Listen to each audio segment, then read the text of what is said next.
안녕하십니까, 박비용입니다. 우리 조선일보 그 아침 사설을 보면서 국민의힘이 이번 그 강서구청장 선거 결과에 대해서 많이 놀라고 있구나. 그래서 이제 우리 인도태령도 국민소통, 당정소통을 더욱 강화하겠다고 말씀을 하셨고, 주변에서도 몸을 낮추고 포용하고 좋은 인재를 두루 쓰라고 고언했다고 한다. 몸을 낮추고 포용하고 좋은 인재를 두루 쓰라고 고언한 것은 아마 주변 사람들이 한 얘기고, 윤 대통령은 국민소통, 당정소통을 더욱 강화하겠다 라는 얘기를 했다고 하네요. 근데 제 의견은 약간 다릅니다.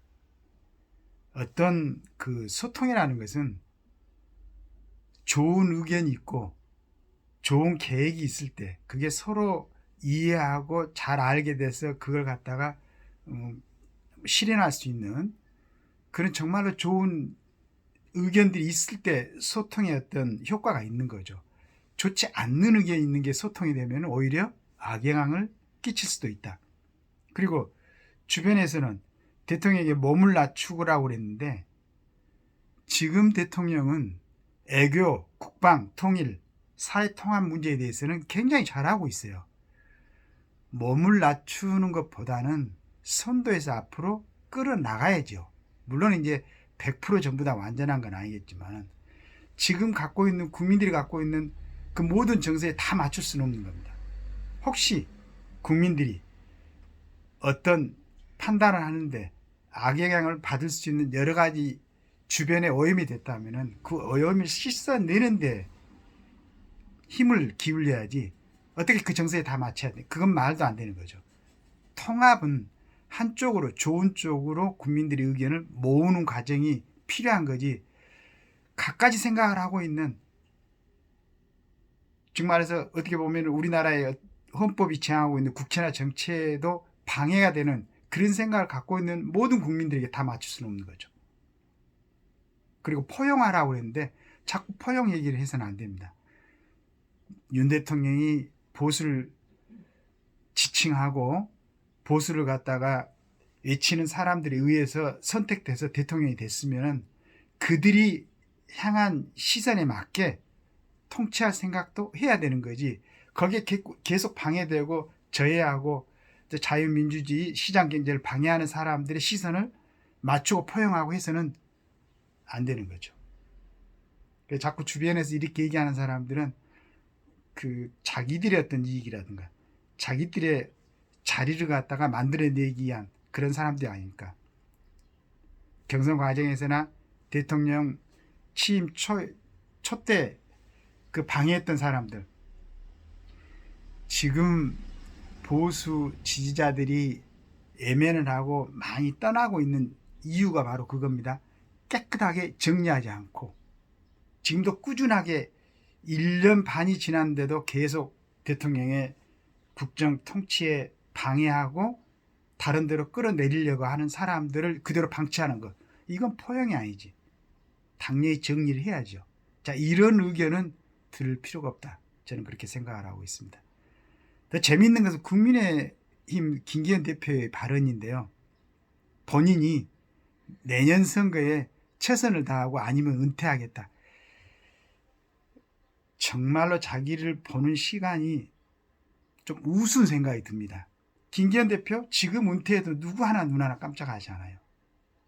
저는 민경욱 의원하고 비교가 됩니다. 민경욱 의원이 인천에서 4.15 선거 때 부정한 어떤 상황을 발견하고 지금까지 투쟁을 하고 있죠. 김기현 대표는 울산시장 선거 때 상대편이 여러 가지 지금 이제 확인된 건 아니지만은 지금 그런 혐의가 드러나 있죠. 울산시장 부정선거가. 그러면은 그 부분에 대해서 피해 당사자니까 그걸 갖다가 정상적으로 복귀시키는데 김기현이는 내려가서 그걸 해야죠. 그리고 지금 국민들이 이렇게 관심을 갖고 있는데 원내대표를 다시 이만희 의원을 임명을 했어요. 물론 능력이 있을 수도 있습니다. 그러나 본인이 선거에 패배하고 변화와 혁신으로 당 체질을 개선하고 수도권과 충청권 중심으로 전진 배치하겠다라고 얘기를 했는데 다시 영남권 의원을 원내총무로 임명했다는 것은 2, 3일 전에 얘기했던 본인의 얘기를 갖다가 부정한 거죠. 그 다음에 또 한 사람은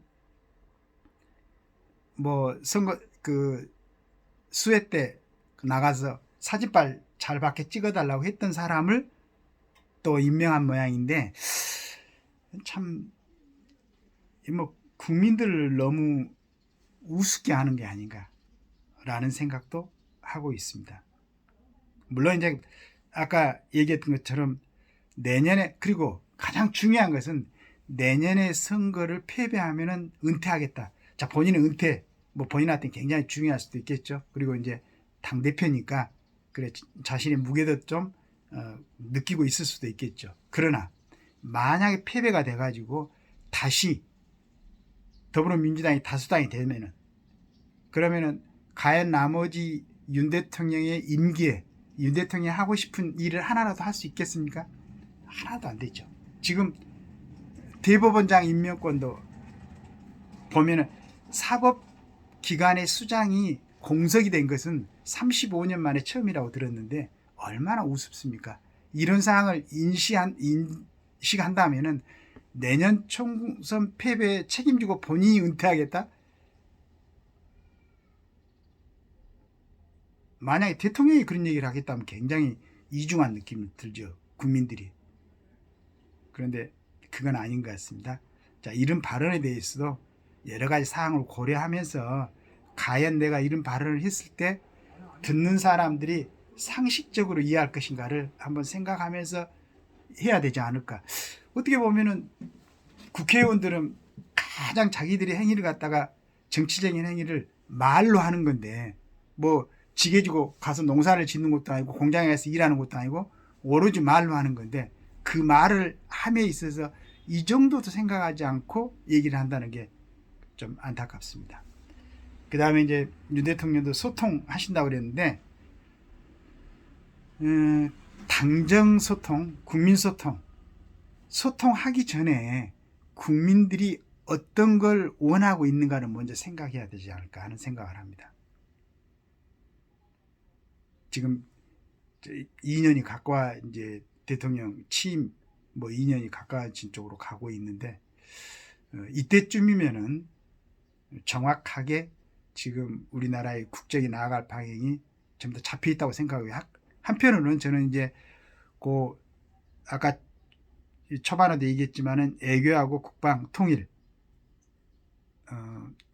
그건 정말로 눈에 보이게 여러 가지 진전이 있고 변화가 있다고 생각합니다. 사회 통합은 아직은 이제 워낙 뭐 통합 대상, 해야 될 대상들이 강하게 나오니까 그건 정말로 어려운 거죠. 그러나 그 뭐 밑거름은 이렇게 깔고 있다고 생각하는데, 자, 이 부분에 전념하고 그 다음에 당의 어떤 인적 구성, 이것은 정말로 국민들이 원하는 쪽으로 선택하시기 바라겠습니다. 이제 다수 지금 뭐 신문에서도 나오겠지만은 우파를 지지하는, 지금 윤 대통령을 지지하는 모든 많은 사람들은 처음부터 김기현 대표가 어떤 국민의힘 전체를 이끌어가는 리더로서는 맞지 않다라는 의견이 다수였었죠. 그리고 처음에 당대표 경선 때도 분명하게 그보다도 훨씬 더 많은 지지를 얻고 있는 사람들이 있었는데도 불구하고 아주 뭐 몇 프로 되지 않는 김기현 대표를 그냥 윤심이라고 그때 막 얘기가 나돌았던 몇몇 사람들의 얘기로 인해서 뭐 여러 가지로 해가지고 된 것 같은데, 이제 그 결과가 강서구청장 선거로 나타났으니까 이제는 우리 김기현 대표도 깨끗하게 자기가 갖고 있는 그 어떤 여러 가지를 고려하고, 그 다음에 정말로 6개월밖에 남지 않는 그 내년 총선을 생각해서 자신의 거취를 결정을 했으면 좋겠습니다. 그 다음에 이제 정말로 또 하나 중요한 것이 있는데, 제가 전번에도 이제 대통령에게 제언을 했지만은, 이제 외교 국방 통일에 대해서는 뭐 어느 정도 틀을 잡는 것 같아요. 물론 많이 부족한 점이 있습니다. 다행스럽게 국방은 이제 그 신 장관이 가서 맡고 있고, 외교도 이제 박진 장관이 좀 어느 정도는 뭐 이렇게 그 뜻을 받들어서 하고 있는 것 같아요. 통일 문제는 아직은 이제 요원하니 뭐 좀 더 여러 가지 단계가 축적이 돼야 되니까 그렇다 치고, 이제는 민생을 한번 민생으로 눈을 돌려야 되지 않겠는가. 그게 그 어떤 수박 겉핥기식의 어떤 그 민생 살핌이 아니고 정말로 심각한, 지금 내년에 총선 때 국민의 어떤 그 시민 상태가 어떨 것인가를 한번 예측할 수 있는, 제가 전번에도 말씀드렸지만은 지금 대통령실이나 뭐 당정에 임하는 모든 사람들이 전부 다 뭐 그 부유층에 속한다, 솔직히 말해서. 그 다음에 이 사람들은 돈을 은행에 맡기고 이자 수익을 누리고 있는 사람들, 집도 뭐 여러 주택을 갖고 있지는 않겠지만은 본인 주택을 비롯해서 그런데 이 사람들이 예를 들어서 월세나 전세나 조그만 집을 사면서 얻었던 대출에 대해서 그 부담에 대해서 정말로 체감을 할 수 있겠는가라는 생각을 하시기 바라겠습니다. 그 다음에 기준 금리로 인해서 대출 금리를 높인다는 게 물론 높여야 되겠죠. 그런데 그 기준 금리가 올라가는 퍼센테이지에 맞게 높여야지. 왜 대출 금리는 많이 높여가지고 정말로 돈이 필요하고 어렵게 사는 서민들이 대출 금리에 짓누르게 만드는가?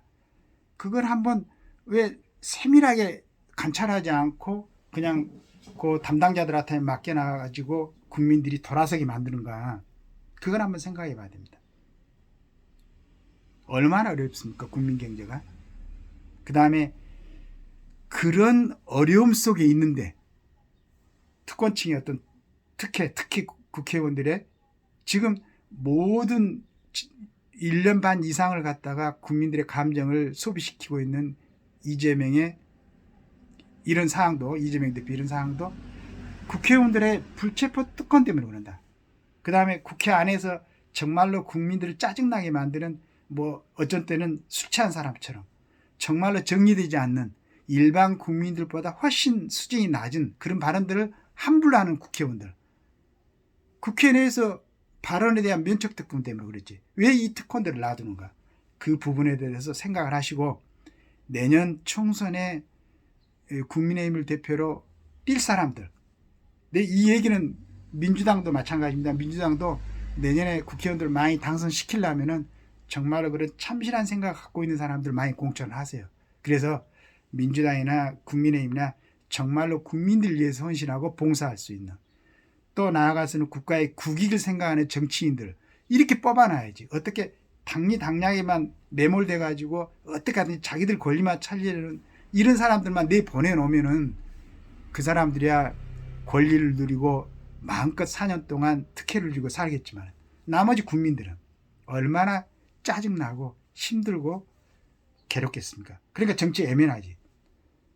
국민의힘이나 민주당이나 중도층을 여러분들 쪽으로 이끌어 가려고 그러면은 국회의원들 특권부터 폐지시키도록 하세요. 그래야 국민들이 진심으로 지지를 할 겁니다. 그리고 제발 좀 국민들은 우리가 지도자라고 생각하는 사람들을 존중하고 싶고 존경하고 싶어요. 그런 멋있는 분들이 정치인들로 내년에는 22대 국회의원들로 당선되기를 희망합니다. 박병우입니다.